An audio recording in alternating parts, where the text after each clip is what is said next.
ఒక్క రూపారెడ్డి మాత్రమే కాదు, తెలంగాణ రాష్ట్రంలో నేరాలు ఘోరాలు పెరిగిపోతున్నాయి. గాల్లో దీపంలా ఆడబిడ్డల భద్రత కనిపిస్తుంది. పోలీస్ యంత్రాంగం మొద్దు నిద్రలో ఉండటంతో మహిళలకు రక్షణ అగమ్య గోచరంగా మారింది. పాలకుల నిర్లక్ష్యంతో క్రైమ్ రేటు పెరుగుతుందన్న విమర్శలు వెలువెత్తుతున్నాయి. పోలీసులు ప్రభుత్వాల తీరుపై మహిళా సంఘాలు ఆగ్రహం వ్యక్తం చేస్తున్నారు.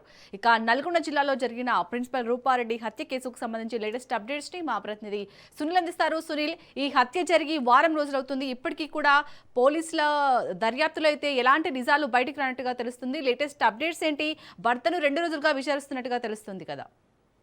ఎస్ శాలిని, మీరు అన్నట్టు తెలంగాణ రాష్ట్రంలో నేరాలు రోజు రోజుకు గణనీయంగా పెరుగుతున్నాయి. అర్ధరాత్రితో పాటు పట్టపగలే అమాయక ఉన్నటువంటి మహిళలను టార్గెట్ చేసి అతి కిరాతకంగా చంపుతున్నటువంటి దృశ్యాలు ఇటీవల కాలంలో తరచూ చోటు చేసుకున్నాయి. మనం చూడొచ్చు, ఇటీవల కాలంలో సైబరాబాద్ కమిషనరేట్ కావచ్చు, హైదరాబాద్ కావచ్చు, వరంగల్లో కావచ్చు, మరోవైపు నల్గొండ తాజాగా జరిగినటువంటి నల్గొండలో జరిగినటువంటి ఘటన కావచ్చు. ఇదంతా కూడా యావత్ పోలీస్ యంత్రాంగాన్ని అప్రమత్తం ఎంత చేసినప్పటికీ కూడా వారు మొద్దు నిద్ర వల్లనే ఇలాంటి ఘటనలు తరచూ జరుగుతున్నట్టు కూడా అనేక విమర్శలు కూడా పోలీసు వారికి సంబంధించిన విమర్శలు కూడా తెలుస్తున్నాయి. ఇక తాజాగా ఈ ఆగస్టు 11వ తేదీన నల్గొండ జిల్లా దేవరకొండ మండలంలో ఉన్నటువంటి కొండమల్లపల్లిలో ఉన్నటువంటి ఒక ఉపాధ్యాయురాలు, అంటే ఒక కాలేజ్కి ప్రిన్సిపల్గా ఉన్నటువంటి రూపారెడ్డిని అతి కిరాతకంగా, దాదాపు 1 కాదు 2 కాదు, ఏకంగా 27 కత్తిపోట్లు తమ శరీరంలో ఉన్నాయంటే ఏ రకంగా అక్కడ అతి కిరాతకంగా ఏ రకంగా చంపారో దీన్ని బట్టి చూస్తే మనకు చాలా స్పష్టంగా అర్థమవుతుంది. అయితే ఇది ఇంత జరిగినప్పుడు కూడా దాదాపు ఘటన జరిగి ఆగస్టు 11వ తేదీ, ఈరోజు 17, అంటే దాదాపు 6 రోజులు గడుస్తున్నప్పుడు కూడా ఇప్పటివరకు అయితే నిందితుల ఆచూకీ మాత్రం పోలీసులు కనుక్కోలేదు. భర్త మీద కొంత అనుమానం తలెత్తున్నారు. రాజేందర్ రెడ్డి భర్త హైదరాబాద్లో ఉంటాడు, ఆమె కొండమల్లపల్లిలో ఉంటుంది. ఆమె అక్కడ నాగార్జున సంబంధించిన ఒక ప్రైవేటు దాంట్లో ఒక ఉపాధ్యాయ ప్రిన్సిపల్గా పనిచేస్తూ ఉంటుంది. అదే అంతకుముందు వీకెండ్ రోజే 8, 9వ తేదీల్లో భర్త దగ్గర, హైదరాబాద్లో భర్త దగ్గర గడిపిన తర్వాత మళ్ళీ తిరిగి పాఠశాలలు ప్రారంభమవుతాయి కాబట్టి 11వ తేదీ మళ్ళీ తిరిగి కొండమల్లపల్లికి వెళ్ళింది. అయితే ఆ రోజు ఏం జరిగింది, అక్కడ ఉన్నటువంటి సీసీటీవీ కెమెరాల ఆధారంగా చూసినట్లయితే ఒక రెడ్ టీషర్ట్ వేసుకున్నటువంటి ఒక వ్యక్తి తరచూ ఆ ఏరియాలో తిరుగుతున్నట్టు కూడా పోలీసులు గుర్తించారు. ఇప్పటికే నల్గొండ ఎస్పీ శరత్ చంద్ర దీనిపై పూర్తిగా దర్యాప్తు కొనసాగిస్తున్నారు. ఆ సీసీటీవీ కెమెరాలతో పాటు భర్తను కూడా, ఆ రూపారెడ్డి భర్తను కూడా ప్రస్తుతం అయితే అదుపులో తీసుకొని విచారిస్తున్నారు. అంటే భర్తే కావాలని సుపారిచ్చి చంపారని కొంతమంది కుటుంబ సభ్యులు కావచ్చు, వారికి సంబంధించినటువంటి బంధువులు కూడా ఆరోపిస్తున్నారు. కానీ భర్త ఒక భార్యని చంపాల్సినట్టు అవసరం ఉంది. అంటే ఇద్దరు కూడా ఒకరు హైదరాబాద్లో ఉంటున్నారు, మరోవైపు కొండమల్లపల్లిలో ఉంటున్నారు. కాబట్టి ఇద్దరి మధ్య ఏమైనా గ్యాప్ వచ్చిందా, వీరిద్దరి మధ్య ఆర్థిక లావాదేవీలతో ఏమైనా గొడవలు జరుగుతున్నాయా, హైదరాబాద్కు వచ్చిన తర్వాత వారి మధ్య ఏమైనా గొడవ జరిగిందా ఇంట్లో, ఈ అన్ని అంశాలపై కూడా భర్త స్టేట్మెంట్ కూడా ఇప్పటికే పోలీసులు అటు నల్గొండ జిల్లా ఎస్పీ శరత్ చంద్ర కూడా నమోదు చేసుకున్నారు. వీరితో పాటు అక్కడ ఉన్నటువంటి సీసీటీవీ కెమెరాల ఆధారంగా, అంటే ఎవరెవరు వచ్చారు ఆ ప్లేసెస్కు, ఎవరెవరు తిరిగారు, ఆ చుట్టుపక్కల ఉన్నటువంటి సరౌండింగ్లో ఉన్నటువంటి ఆ రెడ్ టీషర్ట్ వేసుకున్నటువంటి వ్యక్తి ఎవరు, ఈ అన్ని ఆధారాలపై కూడా పోలీసులు అయితే ముమ్మరంగా దర్యాప్తు కొనసాగిస్తున్నారు. చనిపోయి దాదాపు 6 రోజులు గడుస్తున్నప్పుడు కూడా, దాదాపు ఆగస్టు 11వ తేదీన మర్డర్ జరిగింది. దాదాపు 27 కత్తిపోట్లున్నాయి. ఆమె ఇంట్లో కొంత నగదుతో పాటు కొంత ఆభరణాలు, మరోవైపు అక్కడ ఉన్నటువంటి మొబైల్స్ అన్నీ కూడా చోరీ చేసి తీసుకెళ్లారంటే నిజంగా ఇదంతా కూడా పక్క ప్రణాళికతో, పక్క స్కెచ్ వేసి ఇదంతా జరిగిందనేటువంటి అభిప్రాయాన్ని పోలీసులు వ్యక్తం చేస్తున్నారు.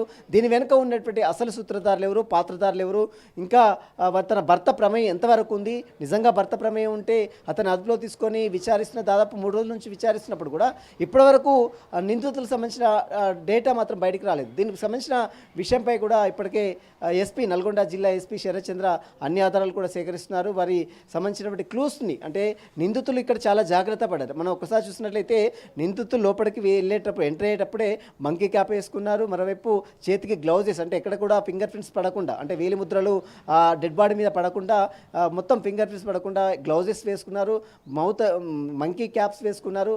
మొత్తం ఇంట్లో మొత్తం కూడా పూర్తిగా జల్లెడ పెట్టారు. ఇంట్లో దొరికినటువంటి బంగారు ఆభరణాలతో పాటు నగదు, అదేవిధంగా తన మొబైల్ కూడా అటు నిందితులు తీసుకొని వెళ్ళినట్టు కూడా పోలీసులు గుర్తించారు. ప్రస్తుతం అయితే దీనికి సంబంధించిన విషయంపై పోలీసులు కేసు నమోదు చేసుకున్న డెడ్ బాడీ ఇప్పటికే అంత్యక్రియలు కూడా కంప్లీట్ అయ్యాయి.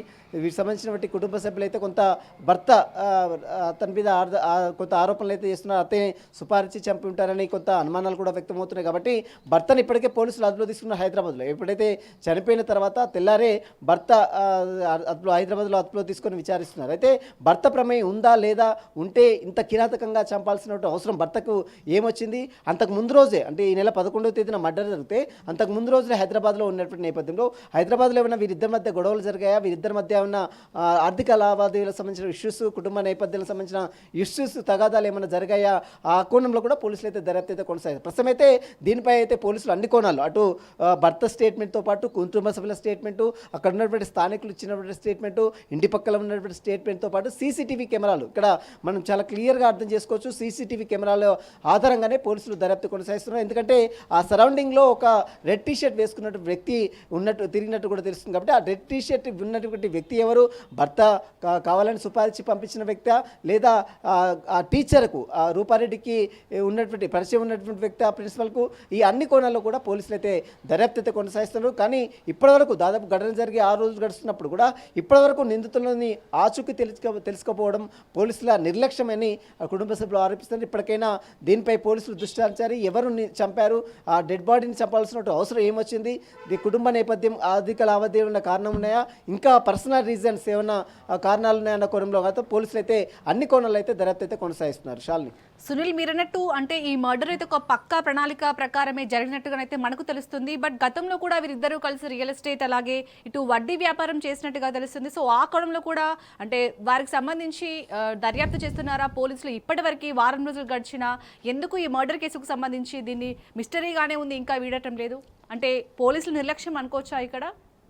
ఎస్, ప్రస్తుతం అయితే పోలీసులు అన్ని కోణాల్లో మీరు అన్నట్టు ఆర్థిక లావాదేవీలతో అంశాలతో పాటు స్థానికంగా ఉన్నటువంటి వ్యక్తుల దగ్గర నుంచి ఆమెకు కొంత థ్రెటింగ్ ఉందని మాట నిజం. ఎందుకంటే తరచు కొన్ని గొడవలు కూడా జరిగాయి.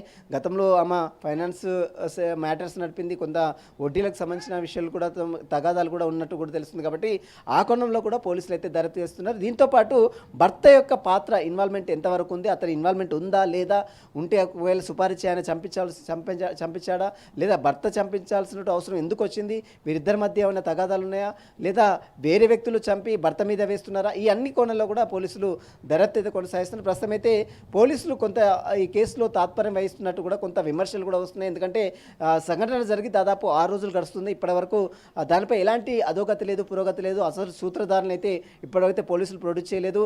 ఇప్పటికే జిల్లా ఎస్పీ శరత్ చంద్ర అన్ని కోణాల్లో దర్యాప్తు కొనసాగిస్తున్నప్పుడు కూడా అసలు సూత్రధారులు ఎవరు, ఈ కోణం అసలు చంపిన వ్యక్తులు ఎవరు, 27 కత్తిపోట్లు అంటే అంత ఆషామాష కాదు. అంత చేస్తున్నప్పుడు కూడా ఆమెని అంటే ఇదంతా కూడా పక్కా ప్రణాళికతో పక్కా స్కెచ్ వేసుకొని చంపినట్టు కూడా ఇది మనకు చాలా స్పష్టంగా అర్థమవుతుంది. ఎందుకంటే ఒక లేడీ ఒకటే ఉంటుంది, లోపలికి వెళ్ళిన తర్వాత ఆమె ఒంటరిగా ఉన్నది చూసిన తర్వాతనే ఆమెకు మౌత్కి ప్లాస్టర్ వేయడం, ఆ తర్వాత ఆమె వాయిస్ బయటికి రాకుండా ఒక్కసారిగా చేయడం, అంటే ఇదంతా కూడా ఒక్కరి పని అయితే ఖచ్చితంగా కాదు. ఎందుకంటే 2-3 ఉంటూనే ఆమెను పట్టుకోవడం కావచ్చు, ఆమెను చంపడం కావచ్చు, 2-3 ప్రమేయం ఉండాల్సిన అవసరం ఉంటుందని పోలీసులు అయితే వ్యక్తం చేస్తున్నారు. అయితే ఆ 2-3 ఎవరు? రెడ్ టీ షర్ట్ వ్యక్తి ఒక్కడు మాత్రమే కనపడుతున్నారు. మరి మిగిలిన వ్యక్తి ఎక్కడి నుంచి వచ్చారు, ఎక్కడి నుంచి వెళ్ళారు, ఆ లొకేషన్ ట్రేస్ అవుట్ చేస్తున్నారు. అక్కడ ఉన్నటువంటి ప్రిన్సిపల్ దగ్గర ఉన్న లొకేషన్లు, ఆ ఇంటి దగ్గర ఉన్నటువంటి లొకేషన్లో ఆ టైంకు ఎవరెవరు ఉన్నారు, సీసీటీవీ కెమెరాల ఆధారంగా ప్రస్తుతం పోలీసులు అయితే అన్ని కోణాలు అటు సీసీటీవీ కెమెరాలతో పాటు లొకేషన్ కాల్ డేటా ఆధారంగా, మరోవైపు ఆమె చివరిగా ఎవరెవరితో మాట్లాడింది, ఎవరెవరితో చాటింగ్ చేసింది, ఆ కాల్ డేటాతో పాటు మరోవైపు భర్తతో ఏమన్నా సంభాషణలు కానీ ఏమైనా గొడవలు ఇటీవల జరిగాయి. ఎందుకంటే హైదరాబాద్కు వచ్చింది అంతకుముందు 2 రోజుల క్రితమే, వీకెండ్ కావడంతో 2 రోజుల క్రితం హైదరాబాద్లో తన భర్త దగ్గర ఉంది. కాబట్టి భర్తతో ఏమైనా తగాదాలు, కుటుంబ తగాదాలు ఏమన్నా, ఆర్థిక తగాదాలు ఏమన్నా ఉన్నాయా, ఈ కోణంలో కూడా పోలీసులు అయితే దర్యాప్తు అయితే కొనసాగిస్తారు. ప్రస్తుతం అయితే అన్ని కోణాల్లో అయితే పోలీసులు దర్యాప్తు కొనసాగిస్తున్నారు. ఇప్పటివరకు నిందితులు పట్టుకోపోవడంతో పోలీసుల తీరుపై కూడా కొంత విమర్శలు అయితే తలెత్తున్నాయి. ఇప్పటికైనా పోలీసులు వెంటనే నిందితులు అసలు సూత్రధారుల్ని పట్టుకొని వెంటనే అరెస్ట్ చేయాలి. ఇలాంటి ఘటనలు మళ్ళీ తెలంగాణ రాష్ట్ర వ్యాప్తంగా కూడా ఇలాంటి నేరాలు జరగకుండా పోలీసులు మరింత కఠినతం చేయాలి. ఎందుకంటే ఇలాంటి కేసెస్లో మళ్ళీ అరెస్ట్ అవుతారు నిందితులు, వెంటనే మళ్ళీ 3 నెలలకు బెయిల్ తీసుకుంటారు, మళ్ళీ బయటకు వస్తారు, మళ్ళీ ఇలాంటి తతంగాలు చేస్తారు. కానీ ఫాస్ట్ ట్రాక్ కోర్టు ద్వారా నిందితులు కఠిన శిక్షలు పడే విధంగా చర్యలు తీసుకోవాలంటూ కూడా ప్రస్తుతం అయితే బాధిత కుటుంబ సభ్యులు డిమాండ్ చేస్తున్నారు. షాల్ని, సునీల్, ఇక్కడ కొండమల్లెపల్లి సిఐతో పాటు 2 ఎస్ఐలు ఉండే నివాస సమీప ప్రాంతంలోని ఇలాంటి ఇంత పెద్ద హత్య జరగడం ఎలా చూడాలి? అక్కడ మహిళల రక్షణ కరువైంది అనుకోవచ్చా? భద్రత ఎస్, ఖచ్చితంగా. ఎందుకంటే తరచూ పోలీస్ స్టేషన్ పక్కనే ఉన్నప్పుడు కూడా ఆ ఇల్లు, ఆ పోలీసు పెట్రోలింగ్ కావచ్చు, ఆ పోలీసులు నిఘా కూడా లేకపోవడం, అక్కడ ఉన్నటువంటి సీసీటీవీ కెమెరాలు సరిగా పనిచేయకపోవడంతో కొంత ఈ కేసులో కొంత తాత్పర్యం వహిస్తున్నట్టు కూడా కొంత పోలీసుల తీరుపై కూడా కొంత విమర్శలు వస్తున్నాయి. పోలీసులు ఎందుకు దీన్ని ఇంత నిర్లక్ష్యంగా వివరిస్తున్నారు? ఇలాంటి ఘటనపై వెంటనే స్పందించాల్సిన అవసరం ఉంది. ఎందుకంటే స్పాట్ జరిగినట్టు వెంటనే పోలీసులు పక్కనే ఉన్నటువంటి పోలీస్ స్టేషన్లో ఉంటుంది, ఒక ఎస్ఐ ఉంటుంది, 2 ఎస్ఐలు, ఇన్స్పెక్టర్ ఉన్నటువంటి పోలీస్ స్టేషన్లో కూర్తవేడి దూరంలోనే జరిగినటువంటి ఈ ఘటనపై పోలీసులు ఇప్పటివరకు 6 రోజులు గడుస్తున్నప్పుడు కూడా ఎందుకు తాత్పర్యం వహిస్తున్నారు, ఎందుకు నిందితులు పట్టుకోలేకపోతున్నారు అన్న విమర్శలు కూడా పెద్ద ఎత్తున తలెత్తున్నాయి. ఇప్పటికైనా పోలీసులు వెంటనే జోక్యం చేసుకోవాలి, నిందితులను వెంటనే అరెస్ట్ చేయాలంటూ కూడా అటు కుటుంబ సభ్యులు, రూపారెడ్డి సంబంధించిన కుటుంబ సభ్యులు కూడా డిమాండ్ చేస్తున్నారు. ప్రస్తుతం అయితే భర్తనైతే ఇంకా పోలీసులు అదుపులో తీసుకున్నారు. భర్త ఏమన్నా ప్రమేయం ఉందా, భర్త కాల్ డేటాతో పాటు భర్త ఇటీవల ఆమెతో జరిపిన సంభాషణలు, ఇటీవల ఆమెతో మాట్లాడిన చివరి కాల్స్ ఎవరితో మాట్లాడారు, ఎవరెవరితో ఇన్వాల్వ్మెంట్ ఉంది, ఆమె ఇంకెవరితోనైనా ఇతను భర్త కాకుండా ఇంకెవరైనా ఫ్రెండ్స్ ఉన్నారా, ఎవరైనా టీచర్స్తో మాట్లాడిందా, ఎవరైనా ఫైనాన్షియల్ ఇష్యూస్లో ఏమన్నా తగాదాలు పడిందా, ఈ అన్ని కోణాల్లో కూడా పోలీసులు అయితే దర్యాప్తు చేస్తున్నారు. 6 రోజులు గడుస్తున్నప్పుడు కూడా ఇంకా ఆమెని చంపినటువంటి వ్యక్తుల ప్రమేయం ఎంతవరకు ఉంది, ఎవరెవరు